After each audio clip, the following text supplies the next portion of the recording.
ভাইরে ভাই, এক এক দেশ থেকে এক একজন মহিলা আসে কাজে।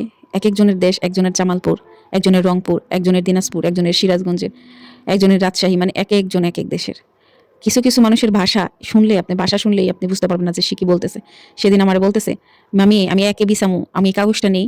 আমি কি একে বিছাইবেন, কি কাগজ নেবেন, একে আবার কি কাগজ বিছাইবেন, মানে রেকে কাগজ বিছাইবো, একটা কাগজ চাইছে আমার কাছে। তো আমার বুঝতেই 1 ঘন্টা সময় লাগছে, একে সে কি বিছাইবো। বুঝছেন, আমরা বলি সেলাই করা লাগবো, হেরা কয় শিয়াল শিয়াল করবো, মানে সিলাই রে শিয়াল কয়। আমি কই তাহলে তোমার শিয়াল রে সিলাই রে কি কও, শিয়াল রে কি কয়, শিওল। আমি শিওল রে যদি শিওল কও, তাহলে সিলাই রে আবার শিয়াল কও, তাহলে লেখো কেমনি। আমি কইবার পারবাম না। তাহলে এলো অবস্থা।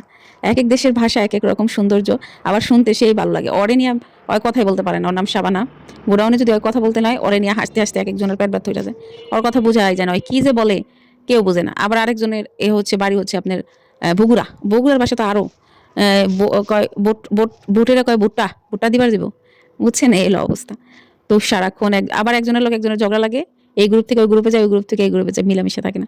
তো আমি এদের বলছি যে দেখো, তোমরা এত পরিশ্রমের কাজ করো, 8টা থেকে 5টা পর্যন্ত অনেক পরিশ্রমের কাজ করো তোমরা, তোমাদের মতো পরিশ্রম কেউ করে না।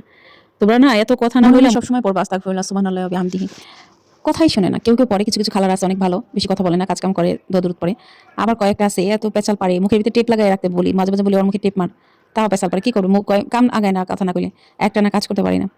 যাই হোক, কিছু কিছু খালারা আছে খুব সুন্দর, খুব আমল করে, রাতে তাহাজ্জুদ নামাজ পড়ে, অনেক ভালো। তো এদের এদের দেখলে মাঝে মাঝে মনে হয় যে আল্লাহ তাআলা কিছু কিছু সৎ মানুষের জন্য মনে হয় জান্নাত বানায় রাখছে। তাদের চরিত্র অনেক ভালো। স্বামী সন্তান একটাই বিয়ে করছে, স্বামী সন্তান নিয়ে ভালো আছে।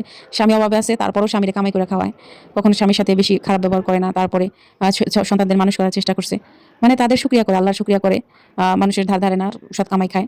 তো আমার কেন জানি মনে হয় তাদের অনেক চাহিদা না, অল্প চাহিদা। তো আল্লাহ তাআলা মনে হয় এরকম কিছু মানুষের জন্যই জান্নাত তৈরি করছে।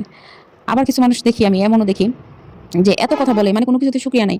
3-4টা বিয়ে করে আইসা পড়ছে, তারপরও তাদের অভিযোগ, তারপর অভিযোগ, এ ভালো না, সেই ভালো না, সেই ভালো না। আসলে সে যে নিজেই ভালো না সেটা একবার বলে না। তো আমি সর্বোপরি দেখলাম যারা বেশি শুকরিয়া করে, যারা স্বামীর আনুগত্য করে, তারাই। আর মজার ব্যাপার কি জানেন, যখন ক্যামেরা অন থাকে তখন এরা ঝগড়া করে না, যখন ক্যামেরা বন্ধ হয়ে যায়, মানে কারেন্ট চলে যায়, তখন এরা চুলাচুলি করে, হাইরে ঝগড়া করে, হাইরে চিলাচিলি, পরে কয় এই ক্যামেরা বন্ধ হয়েছে দেখে কি ঝগড়া পাওয়া বেড়ে গেছে নাকি। মানে আমি তোর ক্যামেরা দেখতে পাবো না, কার দোষ কার গুণ। আবার কিছু খালার আছে অনেক ভদ্র, অনেক নামাজি, অনেক সুন্দর কথা বলে। তো মানুষ কাটানো অত সহজ কাজ না, মানুষ কাটানো কঠিন। কিন্তু এই খালারা যে সারাদিন কষ্টের পরিশ্রমের হালাল ইনকামের টাকা খায়, হালাল কাজ করে, এই জিনিসটা খুব ভালো লাগে। এরা কিন্তু অনেক পরিশ্রমী, অনেক পরিশ্রম করে। তো আল্লাহ তাআলা এদের জন্য আমার কাছে মনে হয় যদি এরা ঠিকঠাক মতো আমল করে, আল্লাহর কাছে চায়, এরা মানে সবসময় যদি ঠিক মতো 5 ওয়াক্ত নামাজ পড়ে, মিথ্যা কথা না বলে, হালালভাবে খায়, আল্লাহ তাআলা মনে হয় এদের জন্যই জান্নাত তৈরি করে রাখছে। জান্নাত পাওয়ার জন্য খুব টাকা পয়সা, খুব কিছু দরকার নাই। হালাল ইনকাম, 5 ওয়াক্ত নামাজ, আর সব সময় মানুষের সাথে সুন্দর ব্যবহার, সত্য কথা, এগুলোই প্রয়োজন। আর বেশি কিছু দরকার নেই। শুক্রবারে বেশি বেশি আমরা দুরূদ পড়ার চেষ্টা করব, আল্লাহুম্মা সাল্লি ওয়া সাল্লিম আলা নবিয়িনা মুহাম্মদ।